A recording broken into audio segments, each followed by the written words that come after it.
Welcome to the Automotive Diagnostic Podcast. We're going to explore ways to sharpen our diagnostic skills, find learning resources, and hear from experts in the automotive field. I am happy to have Automotive Seminars as a sponsor for the show. Now, if you're not familiar, Automotive Seminars is a diagnostic technician training company. They've got a website that there'll be a link to in the show notes. And what they offer is top-notch training to technicians like us in the field. I've been taking their training courses for years and have got a ton of benefit out of it. They've got top-notch instructors, John Thornton, Scott Shotton, Scott Manna, and every other month they've got a 2-night course that you can sign up for. Join in, ask questions, and afterwards, you've paid for the course, you can access a recorded version whenever you want. You can rewatch the class 2 years later in case you wanted some details on it. And that is a fantastic feature. So make sure to check out the website to see what courses they have available and what's coming up in the future. This podcast is brought to you by Jarhead Diagnostics.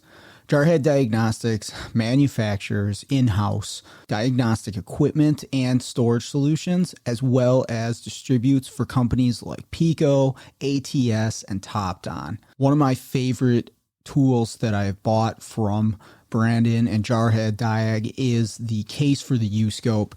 If you don't have a U-Scope, you probably should, but if you have one, you got to get one of these 3D printed cases, has a magnet on it, has a full-size BNC lead that you can connect to, and it gets rid of the weak point of that scope, which is the mini BNC connection, which is pretty fragile. This case makes this thing nice and secure and makes it an even better tool than it was. So check out jarheaddiag.com. The link is in the show notes. Hey, for listeners of the show, if you want a discount on Jarhead Diagnostic products, use discount code DIAGPODCAST. That's DIAGPODCAST, DIAGPODCAST, for 10% off purchases from jarheaddiag.com. Hey, what's going on, automotive world? Welcome to another episode of the Automotive Diagnostic Podcast. My name is Sean Tipping, and I'll be your host once again for this week's episode. Joining me on the show this week is Brittany Grande. Brittany is a field service engineer for General Motors, and she's going to come on the show and share with us her journey in the automotive world, how she came to the position that she's at with General Motors, some of the diagnostic challenges that she works through on a day-to-day basis, and her love of Corvettes. This is really cool. Brittany is a very well-spoken, interesting, intelligent person, and it was really cool to get to meet her. I know you're going to enjoy this interview, so with that out of the way, let's jump right in. Well, welcome to the show, Brittany. Thank you for joining me. How are you doing today? I'm doing good. Awesome. Yeah, I found a video on YouTube of you speaking with a gentleman about what you do with General Motors, and I was like, I really want to hear more about this. I just for reference, what I do, I do mobile diagnostics and programming for aftermarket independent repair shops. So I'll go in my van, and I've got a couple vans, and we go to shops and just assist with diagnostic issues like, hey, this module doesn't communicate and we don't know why. We've put 4 different parts in it and it still doesn't fix it. Or all program modules, after replacement, we use the factory software and stuff like that. So anyways, the whole field service engineer, I find very interesting because it's, I think, similar to what we're doing out here, but that's kind of why I wanted to talk to you, is hear about it and hear about what you do with General Motors. Yeah, so the position of a field service engineer, it sounds a lot like that. However, so my job spectrum. I only do GM vehicles, right? So we're talking Buick, GMC, Chevy, Cadillac.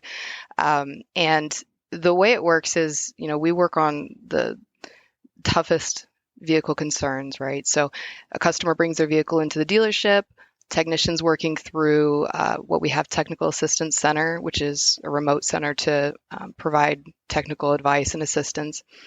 If that center is not able to quickly and efficiently help the technician diagnose and repair the vehicle, then a field service engineer is sent out. Okay. And we have like other job requirements and stuff that we do outside of that as well, but that's our main focus. Okay. So you're actually physically traveling to the different dealerships within a specific area, or what's your range? Yeah. So mine currently, I'm out in Eastern PA. Okay. So that's kind of my little region, if you will. Gotcha. And then, did I see that you specialize in Corvettes, or do you cover all makes and models? What's the... So I tell people that I work on all GM vehicles, but I play with the Corvettes. Okay. I'm absolutely passionate and love the Corvette. That's what got me into the field in general. Okay. So I love my Corvettes. Okay. All right. That's understandable. How did you get into this role? What was your journey through the automotive world, like tech school, right to the dealership, or what was your path? So my path was kind of unique. And growing up, like let me just say, I did not grow up around cars. I knew nothing. I knew put gas in and turn the key, and that was it. If a light comes on, just take it to the shop. And so I graduated high school, and I didn't really know what to do with my life. And so I thought, okay, well, the healthcare has, some good job security, so I'll do that. So I started going to school for nursing, and I was actually a florist at a flower shop. Okay. And like on my commute from college to work, I passed a Chevy dealership. And one day out front, they had the most beautiful car I'd ever seen in my life. And I didn't even know what kind of car it was.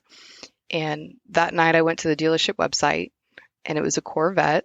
It was a ZR1, and it had 638 horsepower, 604 foot-pounds of torque, and I had no idea what that meant.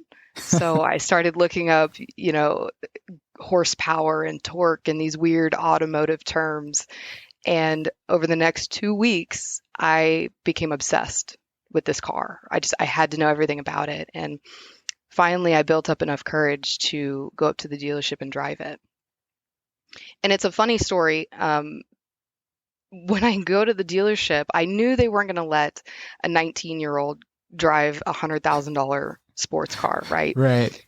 So I had a plan, and I got all dressed up, and I went to the dealership, and I said, my dad's going to buy me a car for my birthday, and this one's really pretty. And I'm telling you, I had like 4 or 5 salesmen with me, like looking at this car, right? Uh-huh. And they get in and they're like, yeah, push the button, start it up. So I go to push the button and nothing happens. Battery was dead. So I get out of the car, and like one of the salesmen goes and gets a jump box, and they pop the hood, and I blew my cover. I said, guys, the battery's in the back for weight distribution. Let me tell you about this car. And so I started walking them around this car and telling them everything I knew, LS9 and Wixom Performance Build Center and all this stuff. And finally, at the end of it, I said, you got to let me drive this car. You have to. Mm-hmm. And they did. And it was magical. It sealed the deal for me. And I finished up my semester of nursing, and I switched to automotive. Okay. And yeah, it was a scary change because I didn't know tools. I mean, what was a ratchet? Something as simple as that. So. And you picked up most of that stuff through the tech program, like a tech program that you attended, and. Yeah. So the one, and mind you, at this point, like I didn't know anything in the automotive realm. Mm-hmm. So this was just a generic automotive school that I went to in the beginning, and then I ended up actually going to a GMA sub school. So had I known about the GMA sub program, it really would have accelerated me more. But the one that I started out was just a generic automotive school. Sure. But yeah, that's where I started learning some stuff. And I said, okay, well, while I'm in school, I need to start working on cars, right? Like I need Mm-hmm. some of that experience. So I applied everywhere that I could find, and this little mom and pop shop hired me, and they actually specialized in old stuff, so 60s and 70s. So the first stuff I learned were, how to pack wheel bearings, make brake lines, rebuild carburetors, things like that. Diving right into it. That's awesome. Yeah.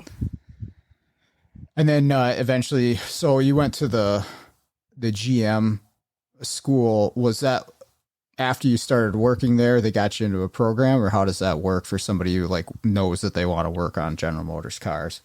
So anybody can go into the GMA set program, and what it is it's a it's a two-part program, right? So we have the GMA SEP schooling, and then they partner with the GM dealerships. Mm-hmm. So you can actually like start working in a dealership and get paid while you're going to school. Oh, nice. So I mean, it's really a win-win situation there, and you graduate in 2 years. So. Okay. All right. And then how did you get, or how long did it take you to get from starting out as a technician to moving into a field service engineer position? What's the path there for somebody? Well, that was a little unique. So my love for Corvette kind of grew exponentially, and I said I have to get out to the National Corvette Museum. I just had to. And at the time, I was living in Southwest Missouri, is where I'm from. Okay. So I drove out to Bowling Green, Kentucky, and it was like one of their big events that they were having. And I get out there and I meet a GM world-class technician. And at the time, I was working at that independent shop. And he was naming off like torque specs and part numbers and all of this stuff. And I'm like, I'm looking it up in the back, like fact checking him. I'm like, does this guy really know all of this stuff? And so I go up to him at the end of the seminar and I was like, how do I become GM world class certified? Like, how do I even do that? Yeah. And he's like, well, you need to start working at a dealership. And he just started going through, the different pathways and all the training that's involved. So at the end of the event, he said, if you like this, you need to go to some of the other Corvette events with me. Okay. And he's like, we can teach people about Corvettes. We can co-host these seminars. We can do this. And I was like, all right, I'm in. And so I started traveling with him to different Corvette events around the country. Okay. And I started, kind of mingling with all the Corvette people, and the Corvette engineering was there. And when this position came about, I ended up applying, and it was funny. One of the Corvette engineers knew me from the Corvette events and had put in a good word when it was, hey, this person applied, do we know her? So, and that's kind of how it came about. And it's funny, my passion for Corvettes, it's still there, but when I became a field engineer, I really dove into having a passion for diagnostics. Okay. I mean, it's a different. It is. It's extremely rewarding. Yeah. And it's fun. I like it. I 100% understand what you're saying there. Like when I first got into this in high school, right, I was doing the auto tech classes and stuff, like I had that passion for, my truck. And my dad had a 1990 Corvette, which he was very hesitant to let me work on or drive, but I got in there every once in a while. But it was a passion for me. I wanted, to immerse myself in everything, performance and aftermarket and all this stuff. And then as time went on, right, I was a tech, I was doing it every day. That side of it kind of faded for me. Like right now, I don't want to work on my own stuff at all. But the diagnostic part of it took the place for that. I didn't go into it expecting to enjoy it or make a career out of it. But I found, I was like, wow, this is, like you say, extremely rewarding, to work through a really challenging problem and get on the other side of it. So, yeah. So you do a lot of diagnostics in your day to day right now, or how does that look? Oh yeah, that's like the main part of my job. So Okay. we're out there in the field, at the dealerships, you know, diagnosing these difficult concerns. And I think one of the most rewarding parts about this job is not only am I having fun while I'm diagnosing, but I'm also teaching the technicians as I'm Mm, going. Like I'm okay. teaching them the techniques that I'm using. Why am I going, you know, this direction with it? Um, you know, and how you're viewing the concern itself. Um, just kind of bestowing knowledge upon. You know, I love it. I Yeah. love it. So. Yep.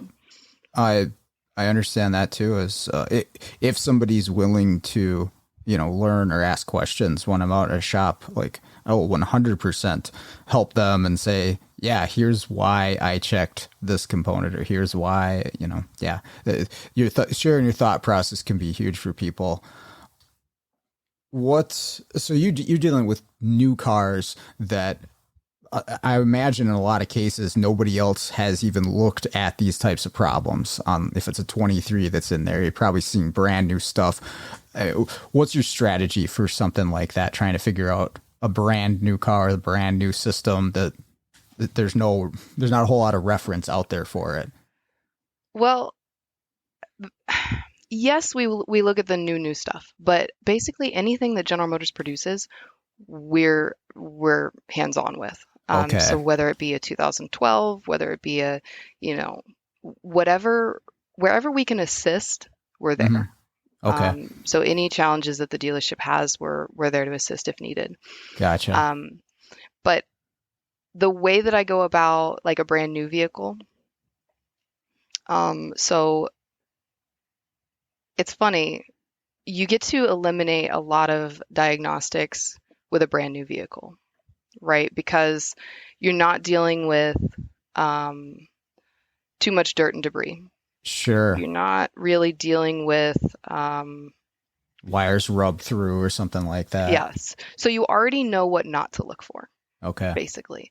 But a lot of it depends on the concern itself and what it's associated with. Hmm. Um, but I'll give you an example of one of the strangest ones that I had. Okay. And this was a brand new vehicle at the time, but it had been owned by a customer. So this vehicle is a 2016 Suburban, and it it was one of those concerns where you look at it and you're like, really, really. Um, and the concern was the rear DVD system remote would work for the first 10 minutes and then stop working. Oh, weird. And it's a concern that, you know, the vehicle's going to operate perfectly fine without Uh-huh. it. But someone put it into perspective for me once.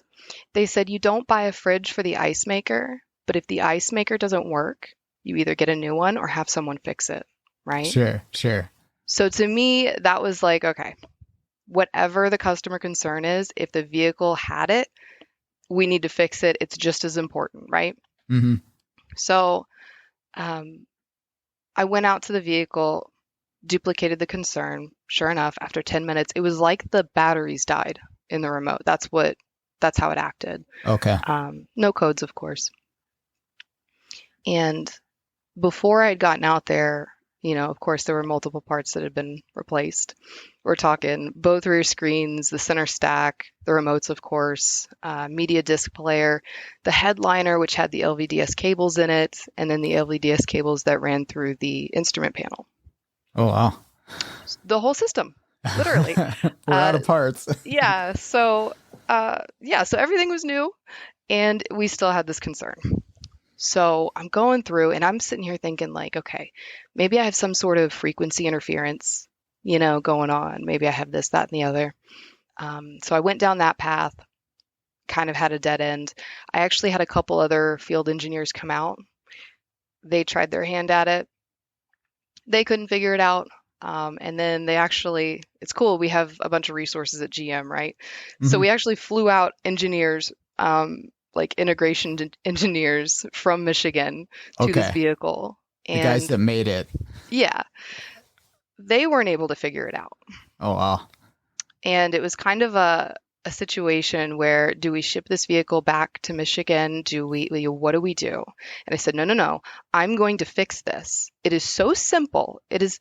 And I actually got a hold of the guy that made and designed the remote like 20 years Okay. ago. Oh. And he's like, we have never heard of this. It was just such a one-off situation. And I'm like, okay, I can fix this. I know I can do this. Hmm. And so I was able to find a twin vehicle, I mean, matching RPOs. And I went and got the vehicle and I parked it side by side with this Suburban. And I'm Uh-huh. like, okay, we're going to do this. So I started swapping parts back and forth Hmm. until I could break the known good vehicle. Mm. And so what happened was I took the HDMI port from the back of the console, put it in the known good vehicle, and after 10 minutes, the remote stopped working. Okay. So that's a situation where you fix the car, you don't know how. Um, so what I did was I was like, I'm not going to let this go. I have to know what this Yeah. means. Yeah. So we sent the HDMI port and the USB, like there's like an auxiliary and USBs with it too. We sent it back to engineering. I was like, I want a parts analysis. Tell me what is wrong with this thing. Come to find out, the HDMI port had been shorted. Like someone had either put a connector in wrong, like like an HDMI connector that was in wrong, or a Yeah. penny. Like the Sure. prongs inside the HDMI were shorted. Okay. The media disc player, who's the master, begins to prioritize after 10 minutes of ignition on. And the HDMI port had higher priority than the remotes. Oh, so it thought something was plugged into the HDMI when it wasn't. Okay. Yep. So it That's started wild. ignoring the remote input after 10 minutes. That is nuts. That was a rough one. Yeah. Those infotainment systems can be really challenging, especially in the aftermarket when you're getting one that you're not familiar with at all. Like I've never dealt with the infotainment system on this 2014 Acura. I don't even know what components are involved. And yeah, you're trying to read through, all of the different things that are involved. And oh, wait, there's 4 different options depending on the trim of the vehicle. And does it have this component? I don't know. That stuff can be surprisingly challenging to work through. Do you guys do a lot of stuff with infotainment or? Off and on, yeah. I mean, honestly, we're doing bumper to bumper, right? Like Sure. any system on the vehicle we're working Okay. with. So it's not that we specialize in just one little area. But I do see quite a few infotainments come through.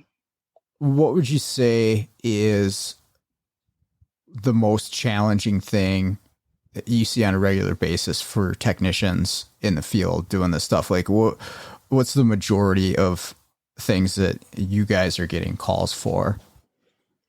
I wish I could say that there was something that stuck out, but I'm getting anything you could think of, whether Okay. it be vibrations, water leaks, electrical communication problems, noises. I mean, anything and everything. What's your favorite one of those problems, and what is your least favorite call to get? Communication problems. I love them so much. Let me have all of them, Okay. regardless of the system. Like it is so simple when you break it down, and I love teaching technicians about it. So, like for instance, what are the 4 things that a module needs? Power, ground, communication lines, and a wake up. Yes, thank you. It is so simple, right? Yeah. When you break it down like that, it is. And it gets so lost in all these U codes and Hmm. oh my gosh, I don't know what I'm doing. I don't know how this talks to each other. But when you break it down, it gets so simple. Hmm. So I really like simplifying that for a technician, and I love working with that stuff. It's fun to me. As long as it's a hard fault, I 100% agree. Some of the intermittent communication faults can get pretty wild, but yeah, if it's a it does not talk to my scan tool or the car right now, I'm right there in the same boat. Like, let's just see what it's missing and we're done. I think duplicating is definitely half the battle sometimes. And, there's different techniques that I've used in the past, or I still use, that help me get through that. Okay. And it's looking at the vehicle from a completely different perspective. So when a technician's going out to a vehicle, the first thing they're doing is grabbing the key fob and, pushing the buttons, trying to find it out in the parking lot. They get up to it, open the driver's door, get in, drive it into the shop, park it, key off, key on. The actual life of that vehicle is owned by, a mom of 3. And the first thing she's doing is she's opening up the rear hatch, putting all the stuff in the back. Then she's opening up both the rear doors, putting the kids in, making sure they're safe, then getting into the driver's seat. So it's those situations. I want to know the exact environment and daily use of this vehicle. And when you know that,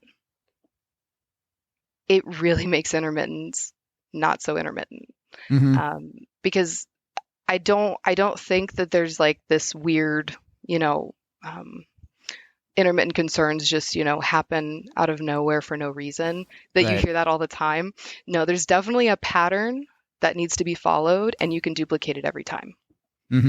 It's just figuring it out. Figuring that out. Yeah. And are you directly communicating with the customer, or is it through somebody else in the dealership? Because that's, as a technician, where I found a big issue is in a situation like that, where I would like some real concrete details or intricate details of how it happens or how the vehicle is used. I had to pick up the phone and call a customer myself, because there's things that are lost in translation with maybe a service writer or somebody else who's not as technically minded. Like, I got to hear it right from the horse's mouth to get what I need in order to figure it out. Yeah. So as a field engineer, typically I'm just working with a technician, but there are times where we will bring the customer in. To show us what's going on, or just talk to them in general. We do have customer concern verification worksheets that we ask all these questions: who, what, when, where, why. And as we're going through, one of the things is, like, if a dealership's not able to duplicate, one of the items on there is taking the customer for a test drive. Show me what's wrong with it. Show me what you're experiencing. So.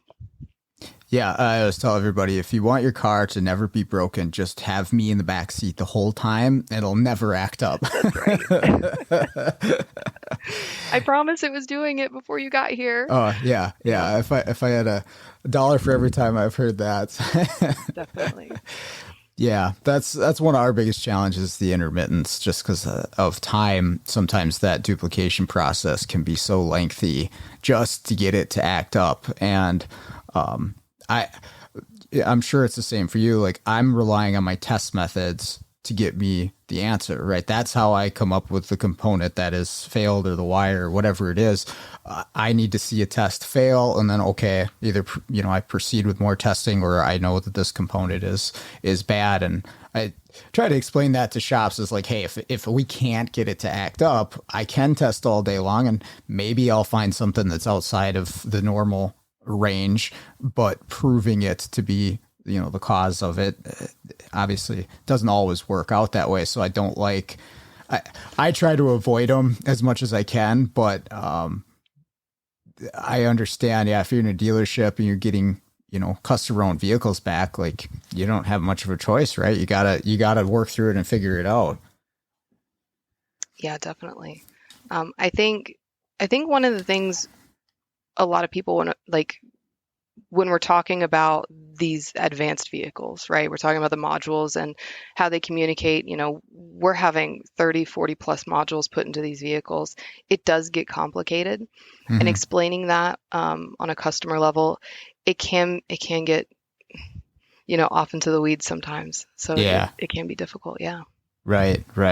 Yeah. Just even sometimes getting the customers to comprehend all of what's going on for their DVD player to work, or something relatively simple like the horn now goes through a LIN bus, through a module, to this, to that, just to get the horn to honk. And it's difficult to explain that stuff sometimes. But yeah, that's the world we live in. I really do enjoy the communication stuff too. That's like I say, when it's broken, it's good. And I get a lot of calls on it too. When shops can't communicate, they see that U code, they kind of get scared of even jumping in at all. And like you say, once you kind of get a feel for it and you understand the network construction, it's really not that bad most of the time. Yeah, and speaking of communication, I can share with you the one time, and I have to emphasize that, the one time that a body control module was at fault. Okay. I've never had a body control module at fault except for this one vehicle. Okay. And it was crazy. And I want to throw this out there because like this taught me a lot. So follow me with this one, okay? Sure. So this one was a 2017 Acadia. Very simple concern.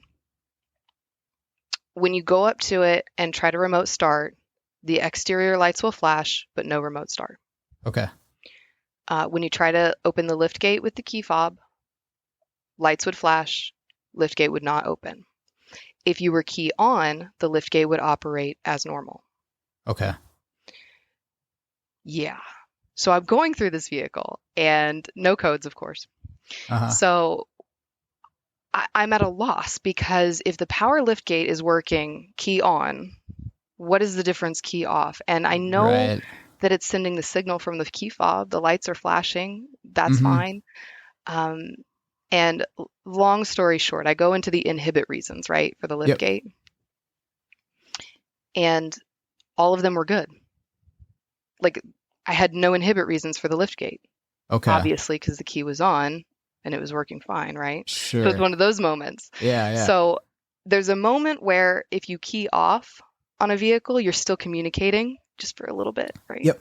So I keyed off just to see if any of the inhibit reasons would change. And I got an inhibit reason for vehicle over speed. Oh. And I was like, that's weird. Okay. So body control module, how fast do you think we're going? With key off, and it said 0 miles per hour. I'm like, well, that doesn't make sense. So I go to the engine control module and I do the same thing. Key on was 0 miles per hour. And when I turned key off, it was 136 miles per hour. Oh, weird. Okay, so yeah, definitely that's going to disable remote start and disable the lift gate if we think we're going 136 miles an hour. Sure. So I'm going through and I'm like, where does the engine control module get its speed on this vehicle? It gets it from a communication message. So, we're not dealing with the cable and gears anymore. We're actually communication messages. Awesome. So I'm going through and I get to the wake up signal. What does the module need to communicate properly? And I found that the wake up signal to the ECM, 12 volts with key on, 1.5 volts with key off. It should be 0? Okay. So I disconnect everything. I'm going to the body control who sends it out to the ECM. And from the BCM, it was going from 12 volts to 1.5. Okay. And somehow the 1.5 volt with key off was interpreted as 136 miles per hour. Oh, weird. Huh. Put a new body control module in it and it fixed it. That's the one time. Interesting. So, okay. So always check key off too, which is the weirdest thing to me. But yeah, that's what I learned on that vehicle. So yeah, I have had a lot of shops call me out for module replacement, right? Like, hey, we put an ABS module in, we put a BCM in, and probably not BCM for this one, but they'll replace the module and then I get out there to program it. It doesn't talk. And it's that wake up circuit that's the BCM sends out to all the different modules. And it's just something that's, overlooked or not checked with their normal checks before they do a module. I've had some weird ones too, where the splice where that wake up circuit comes together under the carpet was corroded, and you get some weird issues from that as well. but I'm trying to think. I've done a lot of GM BCMs, but I've done a lot of programming, right? And so that doesn't necessarily mean that they were bad. It just means that they were replaced. So I know that I've condemned at least a few of them on some older stuff. Yeah, it's usually for outputs that don't work, like this driver is failed for whatever. And even that, a lot of times is, the component is at failure and it's taken out that driver or something like that. But yeah. Going back to the favorite or not so favorite calls, what do you hate working with, or what is your least favorite, and why is it TLC? Dealing with anything with TLC? I think with any manufacturer, they do deal with challenges, especially with what we're dealing with in this time and space. There has never been a moment in the automotive industry where we are changing from ICE to electric vehicles. And with those advancements, we're going to have growing pains. Yeah. Because we see the advancement in the technology in the vehicles, we're going to have to evolve in, the service technician environment as well. And we're seeing that. And, it's just one of those times where, this is very unique. This is a very unique time for us. So, so we're working through it. My least favorite, honestly, I can't think of a least favorite thing to work on. I like working on them all. I never liked the noise diagnostics. I mean, sometimes it's easy. You like it? Okay. I have a unique one for that too. I have so many stories. I have so many. You asked me the question of what is it? Strangest concern or something like that. Yeah. I have so many. It's like, oh man. This was a 2016 Suburban, I think. No, Yukon. And the customer concern was driving on the highway, there's a whistling noise. Okay. And sure enough, I get out to the dealership and they had like the windshield taped off, the cowl was all taped up, and you would drive down the road and it was just this loud whistling noise, like high-pitched whistling noise.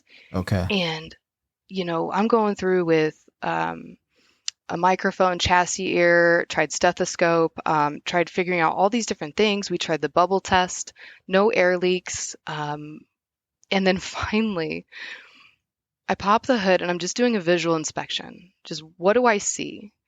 And the ground strap that goes from the engine to the firewall? Uh-huh. So the way that they had it tightened, the end of the eyelet was actually itching on the edge of the firewall. And I'm like, no. There were witness marks there. It had been, kind of moving. Uh-huh. And I was like, there's no way like a scratching metal itching noise is making this noise. But sure enough, all I did was move the ground strap, retighten it, and the noise was gone. So it was never a wind noise to begin with. Sure. Yeah. So I get it. I get why noises can be frustrating, but I think they're fun. Well, that's good. I'm glad somebody enjoys doing those. Again, it would come down to whether it was intermittent noise or, something where you can only duplicate going down the road can be really challenging to work through because, like, you can use chassis ears and stuff like that, but you can't always be on the component. But I remember at Firestone, I would actually go in the trunk sometimes and have somebody else drive the car around. So I got to figure out where this noise is exactly originating from. I've had weird stuff like that too with the pieces of weather stripping, like coming loose at a certain, what was it? It was the old Chevy Blazer. The weather stripping would come loose and start slapping, but it sounded like a front end suspension noise, the way it was like reverberating through the vehicle. And we were like tearing apart the front end, like what is rattling up here? And then finally I had somebody drive it and I like stuck my head out and I see this piece of weather stripping doing one of this on the top of the car.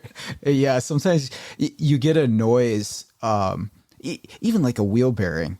We've had some of those where, or you think it's a wheel bearing, but it's something completely different. Or you think it's like, it's the left side, 100%, and it's the right side wheel bearing. And then you sit in the passenger seat, and you're like, wait a second. Yeah, right. It's weird how noises will transfer through a vehicle. But have you done anything with the the NVH where you can like actually connect it to, I think you connect it to like the frame of the driver's seat. I've never owned one myself, but it'll actually pull up like a scope and a waveform of the first order, second order, all that stuff. You guys use those? Yes. So it's called a picoscope. Yep. And it's just a fancy oscilloscope. But yeah, I love that thing. Even when I was a tech, that as soon as it came out, I was like, I want to know everything about this. Yeah, so I use it on communication systems. I'll use it on battery draw issues. I'll use it on obviously vibrations. And I think it's difficult because there is a little bit of a learning curve, right?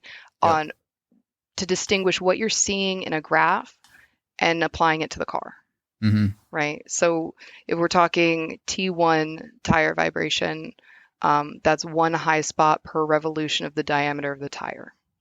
Okay. And then all of a sudden everybody's lost, right? No. So then if you have T2, that's two high spots per revolution of the diameter of the tire. Okay. So let's say you have a 20-inch tire going down the road, or 20-inch diameter. If you have two high spots, that's the same as one high spot per revolution of half the diameter. So it could be a 10-inch component with a high spot. Oh, okay. So now you start to see the difference between a T1 and a T2. And how you can apply that to, okay, what is 10-inch diameter on a vehicle? Gotcha. Could it be a torque converter? Could it be a hub? Could it be, a rotor or whatever? So you start going down that rabbit hole of frequencies.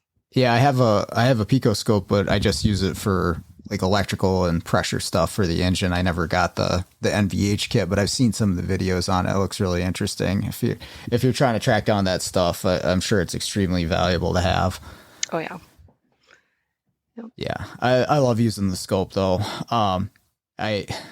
I don't pull up my Pico as much as I used to. I got like a little U scope that's about this size, and I do most of my communication stuff with that. But anytime you need like really good detail or 2 channels or more, the Pico's the way to go for sure. Definitely. Yeah, and that's some of the stuff that we check in the dealership. So that's another part of my job. So we do something called state of healths. So we go in and we check dealership equipment and tools to make sure that they have everything that they need to do their job efficiently. And the picoscope is definitely one of the things that we're looking at and checking chassis ears, things like that. I usually take that opportunity to try to teach them more because I'll see the hesitation, you know, but I want to make sure that you have it, know how to use it. And of course we provide all that documentation too. So. Yeah, that's awesome. That was going to be one of my questions is, are you seeing it actually be used in the dealerships, or is it one of those situations where it sits in the box and the leads have never been opened sort of thing? No, I do see it used in the dealership. I think its main usage is for the vibration aspect of it. Okay. And we've started pushing the training for using it for battery draws and electrical intermittent concerns and things like that. Something that a fluke is too slow to see. Sure. The Pico can get it. Does GM provide known goods of any type as far as the waveforms and the patterns go? Like if you want to do a cam crank on something, do they have a reference library? We do. Okay. And I think Pico actually has their own too. Yeah. So, we're really pushing that. And I think a lot of other manufacturers are as well. It's a great tool. I'm starting to see it more and more often, even if it's not necessarily a Pico, where they'll include known good scope captures of particular things, whether it be, communications network or a cam crank waveform or something like that. And that definitely was not always the case in service information. It's ohm check this wire and then ohm check that wire. Now they're starting to include more and more as time goes on. So that's immensely helpful. Maybe remove some of that hesitation from technicians, right? Like if they have like, oh, okay, this is what it's supposed to look like. Well, let me hook up and see, does it look like that or not? Rather than I have no idea what this is supposed to look like. Is this good? Is this bad? I don't know. I never pull the scope out until I'm in trouble, so I don't know. I don't know what the good looks like, right? I've heard that before. And I mean, it brings up a good point. When we're talking about tooling like picoscopes, Hmm. I think it really is just such a jump from what we used to think about when we talk about skilled trades and working in a shop. We're dealing with very advanced diagnostic equipment, Hmm. and I, my hope is that as we start to normalize some of this equipment, you see technicians with laptops instead of wrenches walking around, right? Um, I'm hoping that that starts to change the general viewpoint of skilled trades jobs, right? Yeah. Um, I mean, the environment's changing, the tooling is changing, and the training is changing as well. Yeah. I taught at a college for about 5 years for the automotive program, and that sort of thing, doing the lab scopes and looking at waveforms and things of that nature attracts a whole different type of person than, what you traditionally apply to repairing vehicles. Right. And obviously we still need, people to fix the vehicles that are into that side of it. There's nothing wrong with that, but we also need somebody to figure out why the remote on the rear DVD screen doesn't work right. And so that's a different. I think it's a different set of like passions that you're into, right? And so I'm with this podcast and with other things trying to get that out there. Like, hey, there's a whole other side. There's a whole other world to the automotive thing, and we definitely need people to fill some shoes out there right now. Absolutely. And that's a huge part of it. So, I'm and one of the reasons I'm here, right? Like, so we want to have that open dialogue because Hmm. talking leads to action, action leads to change, right? And I love being on this side of General Motors now, because I've been there as a service technician. I've seen it, I've lived it. Now I'm on the GM side and I'm actively participating in creating that change, for supporting our current technicians and helping recruit other technicians as well. Hmm. So, I mean, on the supporting side, you've heard of the GM Excellence Program, right? Hmm. Maybe a little bit. Yeah, I don't Um, know all the details about it, but I've heard of it. yeah, man, it was so cool. So I wish it would have been around when I was a GM tech. And it's one of those things where, let's say they keep up on their training, and each quarter General Motors like provides your account with points.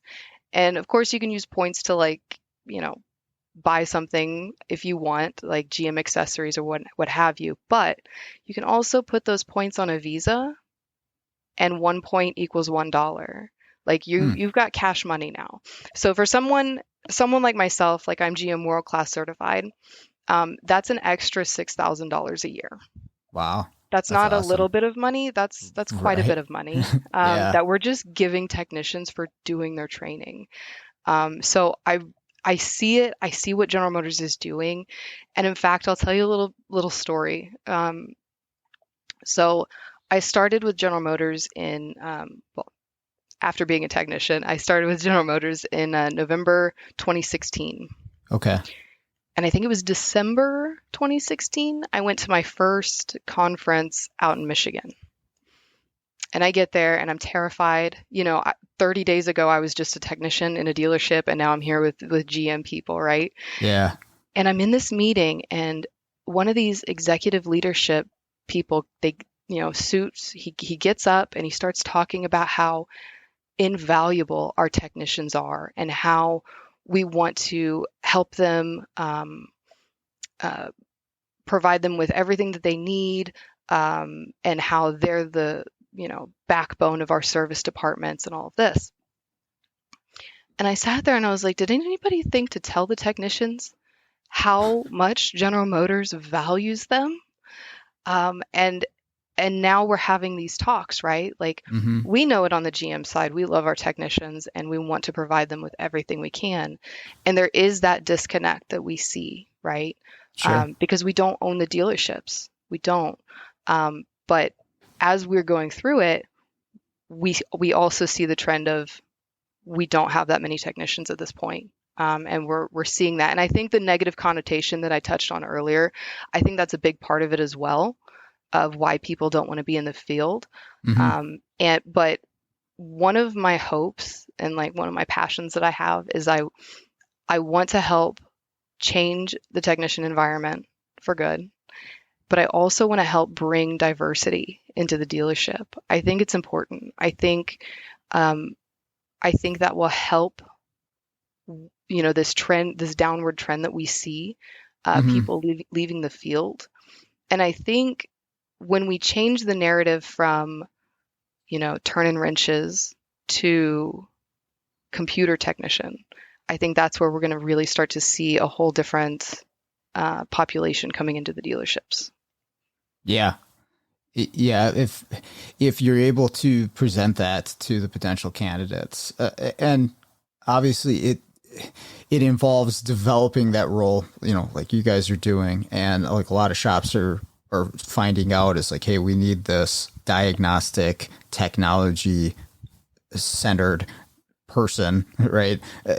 Technician, obviously, but we need a technology person involved with these vehicles, and then you know showcasing that to potential applicants like, hey, we need you to come in and figure out these computer networks and solve these electrical issues on the vehicle.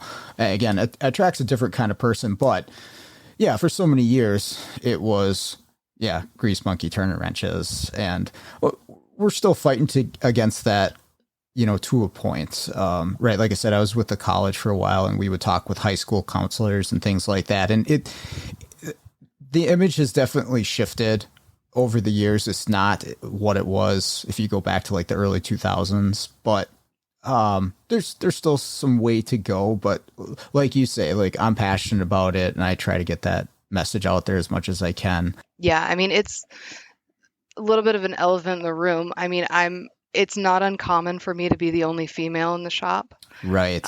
And, my hope is that changes. Yeah. At Yeah. some point that's just normal.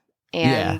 And, I think that when we're talking about the way that you diagnose something, just someone that's interested in, puzzle solving or how things come apart and put together, regardless of your gender, people can do that, and take an interest in it, and then suddenly you can fix cars, you can diagnose. Yeah. Yeah. And if we're limiting, who comes in and does that to a certain type of person, you're missing out on so many different, walks of life and perspectives that can really add something, to the diagnostic specifically, but that they'd have a perspective on something that you'd never think of. Right. And I like that when we were in college too. We bring the kids, and sometimes not even kids, they'd be adults, come into the program. Like, what did you do prior to this? How can you take that experience and apply it to what we're doing now? Because everybody's got something a little bit different, right? Everybody's got a different way of thinking through a problem or a perspective, something they've dealt with in the past. And yeah, I never wanted to say, yeah, like, you had to grow up on a farm fixing your dad's tractor to be in here. Like, obviously, hey, you'll have a great advantage and be able to fix stuff, but everybody can, bring something to this in order to just add their own personality, their own experience to the job, which is, I think, really valuable. Absolutely. And I think you touched on it. Personally, not coming from an automotive background, there were those subtle small things that I had to learn from, let's say, mentors in the shop or things like Mm-hmm. that. And I see that GM is actually doing things like that to where we can grow our own technicians. Things like TechTube. I don't know if you've seen it, TechLink, things like that. I have not. We have these resources for our technicians, to like show, let's say, how to set up the picoscope. Okay. If you don't have a shop foreman there that has the time to show you how to do something, we're providing those types of information because we're visual learners, right? I think the majority of us are hands-on visual. And just reading about it wasn't enough. And so we started putting out resources of, here's a video of how you do this. Let me show you. And I think that's just absolutely important. And like I said, I have a passion for it and I see the work that goes into it. And the good news is there's not just me who was in Mhm. the dealership prior. There are other General Motors employees that have been in the field that know what it's like, and we're creating that change to make the environment better. That's awesome.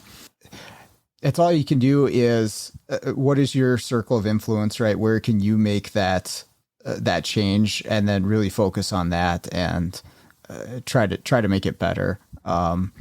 Because there's a lot of shops that I go to that still kind of operate in maybe an old school way, and it's really tough on the technicians. I feel bad for a lot of places I go to because they're not getting the support like what you're talking about, as far as getting them what they need, getting them the training, giving them the encouragement that, hey, we appreciate you. And that's why I see so many of them walk out and go to other fields and become an electrician or a HVAC or whatever, and boy, if you're listening to this and you got a shop, like take notice of this sort of thing and start implementing as much of this as you can. An independent, obviously you're not going to be able to, do all of the exact things that you're talking about, but you can get your guys the training, you can get the equipment that they need, you can give them the support, to help remove obstacles throughout the day. That's the big one. Like I have one guy working for me, and my thought process is like, okay, how do I remove as many obstacles as I can from him getting to the the goal? And then, okay, now I need to go do it.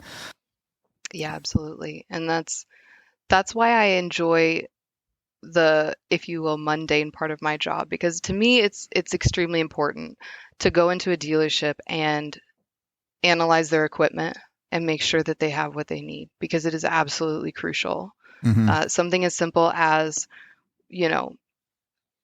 for instance, we all diagnose vehicles differently, right? I do have access to engineering tools and things like that, but I don't do that. When I go in to diagnose a vehicle, I'm using the exact same equipment that the technician is using, Okay. because I want to see those problems. I want to experience them so I can take that feedback, and, whatever challenges that are in their way, we're here to work through them and make their job as easy as possible so we can get the customers back on the road. Sure. Yeah, that's really good, because how else would you know, like, that their equipment is not set up right, or it's broken, or it's missing something, unless you're the one actually using it. Exactly. Like, yeah, I've got my Picoscope. Do you? Yeah. Is there do you guys provide remote assistance at all, or are you going in to the shop every time that you're working on a vehicle? I do provide remote assistance as needed. And a lot of the time, we'll use video chat like what we're doing right now. Mm-hmm. So I can actually see what the technician sees. So he can show Nice. me, he can point to things. And we do that from time to time. Like, during the pandemic, we were trying to be very safe about things. And going into dealerships, you have to work closely with people. So you're wearing your N95 and all of that. But remote assistance really took off during that time. And we were able to fix vehicles, just like we're sitting here today. Yeah. So it really helps out in that aspect. I think the only thing that I'm not able to fix remotely is noises. Sure. Yeah, I kind of that's have tough. to be there. Uh-huh. I've gotten the video or audio file on my phone, like somebody texts me like, "What's this noise?" And it's just like Yep. You just hear the engine running. Like, yeah. okay. Yep. Yep. So that part of it, yeah, would definitely not work. But yeah, having a link to what the technician's seeing. I saw a couple like prototypes for glasses that the technician would put on. I think the idea you could like pull up wiring diagrams or component locations on them, but I think it was for tech assistance as well, so that the person on the other side, you, would be able to see what the technician's seeing. I don't know who, I think it was Nissan that I saw the prototype put out for, but I'm sure there's going to be all kinds of augmented reality, going forward in the future and things like that to help techs. I do enjoy the remote stuff, but I think my favorite part is the hands-on stuff. Mm-hmm. Just being there in person, that's where you're going to get the most value and be the most efficient, I think. Oh, for sure. So I like being out in the field. Yep. Yeah, you got to see, you got to feel, smell, and hopefully not taste the vehicle to figure some of this stuff out, right? Exactly.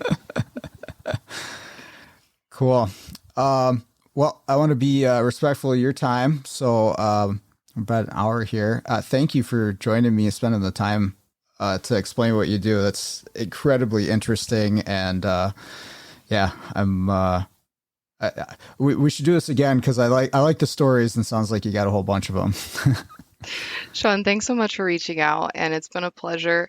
I will say this. This is different than what I usually get to do. Okay. Typically, I don't get to talk about diagnostics, but it's definitely something that I have a passion for. So thank you for what you do, and thanks for having me. All right, that's going to do it for today's episode. Another big thank you to Brittany for spending the time with me. That was great. I hope you enjoyed that as well. Also like to thank all of the listeners of the show and all of the feedback.